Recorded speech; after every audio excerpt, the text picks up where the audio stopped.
तो अब हमारे पास है क्वेश्चन नंबर 3। और देखो क्वेश्चन नंबर 3 में क्या दिया हुआ है, आपको याद होगा कि पाई को वृत्त की परिधि मान लीजिए सी, है ना। क्या बोल रहा है, पाई को वृत्त की परिधि मान लीजिए। तो मान लो, क्या मान लो, पाई बराबर क्या, पाई बराबर वृत्त की परिधि, ठीक है, और उसके व्यास के अनुपात से परिभाषित किया जाता है, ठीक है। ये जो पाई है ना, पाई को वृत्त की परिधि और उसके व्यास के अनुपात से परिभाषित किया जाता है, ठीक है। इस पाई को वृत्त की परिधि और उसका अनुपात, है ना, अनुपात में क्या लिखोगे, वृत्त का व्यास, वृत्त का व्यास, ये हमें दिया हुआ है, ठीक है, ये हमें क्वेश्चन में दिया हुआ है। पाई को कैसे परिभाषित किया जाता है, वृत्त की परिधि और उसके व्यास के अनुपात से। तो हमने लिख दिया पाई बराबर वृत्त की परिधि बटा वृत्त का व्यास, इसको हमने अनुपात में लिख दिया, ठीक है।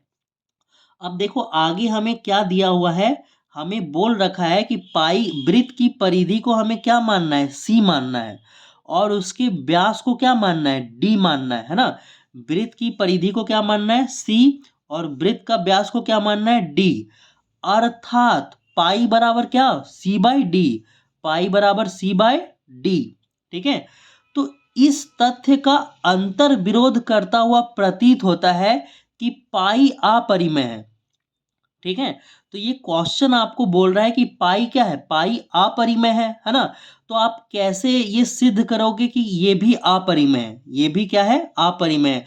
इस अंतर विरोध का निराकरण आप किस प्रकार करोगे। तो देखो इसका इसका कोई अंतर विरोध नहीं है, इसका कोई अंतर विरोध है ही नहीं, क्योंकि हो सकता है सी अपरिमेय संख्या हो या फिर डी भी अपरिमेय संख्या हो सकता है। हमें तो पता नहीं है ना कि सी क्या है और डी क्या है, ठीक है। तो हम लोग इसको सीधा यहाँ पे क्या लिखोगे, अपरिमेय, क्या लिखोगे, अपरिमेय।